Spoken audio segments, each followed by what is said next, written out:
Utrecht has now decided where to build a relief route for this cycleway, the busiest in the Netherlands.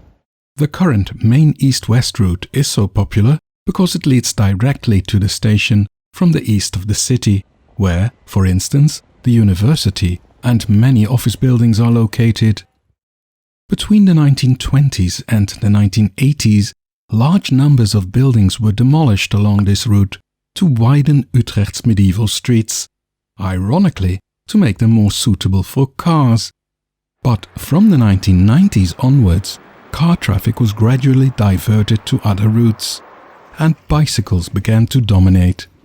History now seems to repeat itself, as the city looks for new alternatives, this time not for motor traffic, but for the thousands of cyclists who now use these streets every day. Several alternatives were studied from around 2016. The first was a route that would still pass through the historic centre, but just north of the current cycleway.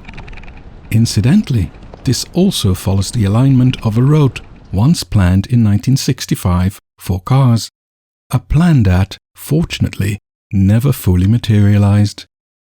The second option would run alongside the canal that once formed the city moat, but that would have required building a new bridge in a historic part of the city where no bridge ever existed, prompting considerable criticism.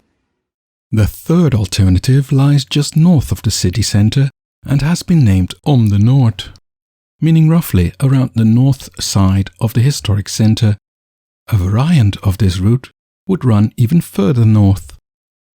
Out of all of these options, the city has chosen the Om de Noord alignment as the alternative east-west cycle route. While it may appear to be a considerable detour, it links up with a route further east, which will be developed as a separate project.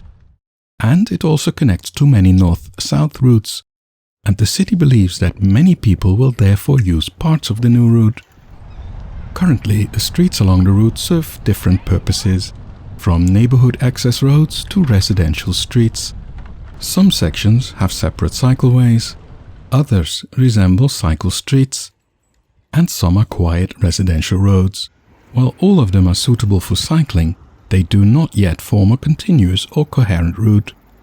There are unexpected sharp turns, such as this one, and in another spot people must make a quick right-left turn in a short distance. Yet, as I filmed here, almost everyone already does so without hesitation. The road surface varies too, from worn asphalt to brick paving, typical of residential areas, but not ideal for a continuous, high-quality cycle route. The city has now published draft designs for the streets, and these are currently under public consultation. Once finalized, construction of the route is expected to begin in early 2026. The local chapter of the Cyclists Union is broadly positive, especially about the removal of traffic lights at this intersection, but they stress that the new route must be very attractive if it is to persuade people to use it instead of the current one. That route remains preferable for many, even if it is crowded and, according to some, even dangerous because of that. I'll be following the development of this alternative route with great interest.